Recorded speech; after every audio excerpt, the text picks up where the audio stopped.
everyone, Amy Jam here. Thanks so much for tuning in. Don't forget to click on the subscribe button so I can update you on new videos as we make them.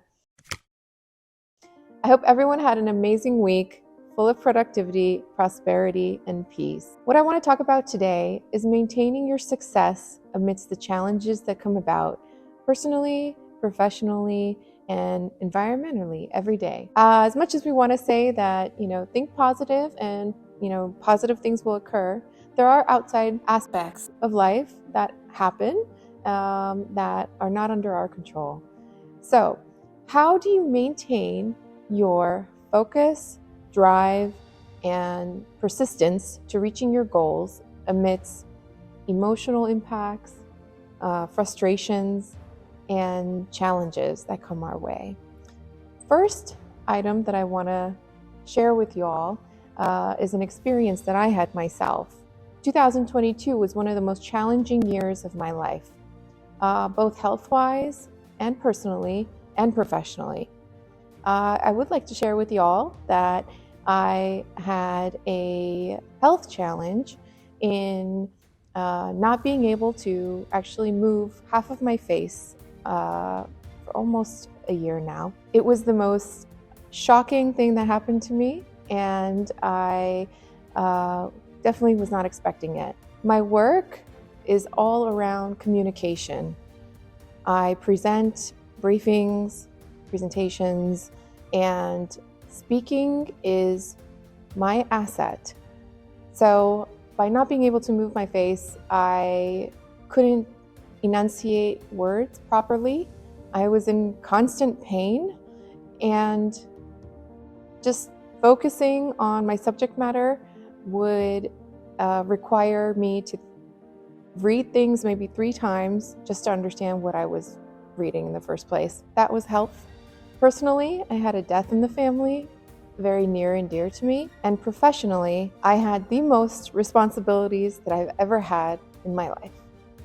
And all that comes from me setting these goals that I had never set until 2022. I had set really high goals for myself professionally. So one would say, where do you start? Your mind frame is being challenged, your focus is being challenged, your health and well-being is definitely being challenged. So what I did was I followed 3 steps. Number 1, I used my goals and my work as my prescription to get better.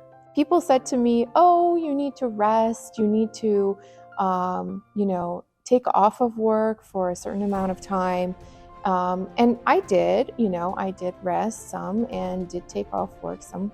But I found the more time I had to dwell on my health, personal, and professional challenges, the less work I got done and the bigger they seemed. So I say that to say, work and dedication to my tasks is really the best medicine to push through any challenge. So I would encourage you folks, number 1, if you're being impacted by something emotionally or physically, take a dose of action on your goals. Reaching one step closer to your goals will take your mind off of the negative energy at hand, and it will get you into progressive mode.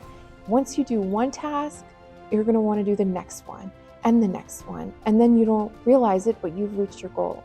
And just the fact that you reached your goal amidst going through a hardship like that makes that goal much, much more valuable, and the confidence that you gain from persevering through what I like to call, for lack of better terms, flaming turds of life coming your way makes you love yourself more, makes you appreciate yourself more, makes you take care of yourself more, and makes you understand, hey, I'm kind of amazing.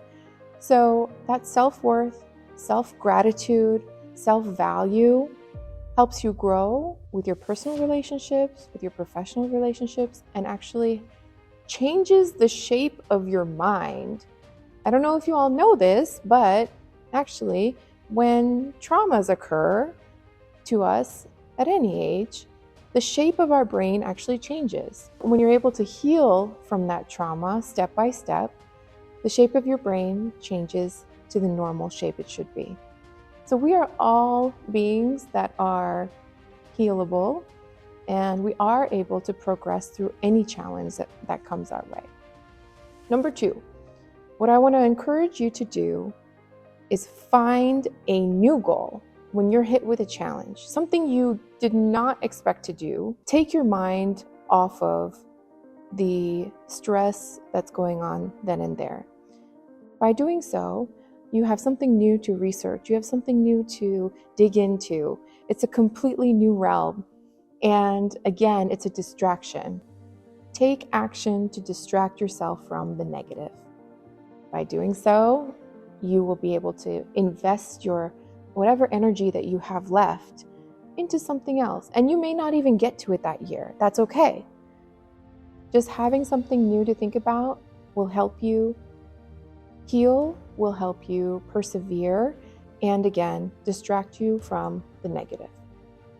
Number 3, I myself find lots of healing in writing. What I want to encourage you to do amidst all the challenges every day, before you go to sleep, take your journal and write a few lines of what you experienced that day, what you're grateful for, what you're challenged with, and what you're hoping for. And before you go to sleep, think about that third one. Visualize what you're hoping for, down to the very tiny details. When I couldn't move half of my face, I visualized being able to smile.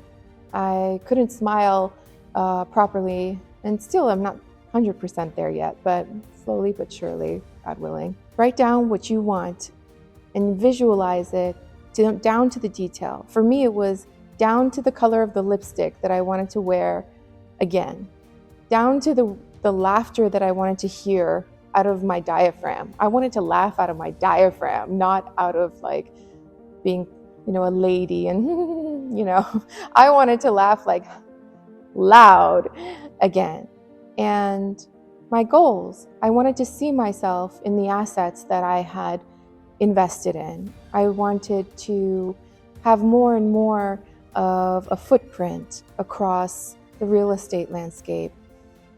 And lastly, I wanted to grow in my personal relationships. Visualize that growth. If you want to get married, visualize your wedding, visualize your dress. Go down to like the smallest details and start thinking about venues. Think about size of your wedding party. Think about where you want your wedding venue to be. Think about the types of appetizers you would offer. If you're thinking about starting a business, think about locations. Think about where your ideal location would be. And then from there, see what you can afford. Think about these things, sleep on these things, and when you wake up in the morning, your brain is reset. So you're healing your brain. You're getting it to the state where it should be. So folks, these were my 3 tips for recovering yourself from health, personal, and professional challenges that come your way. I hope this has been helpful, and thanks again for tuning in.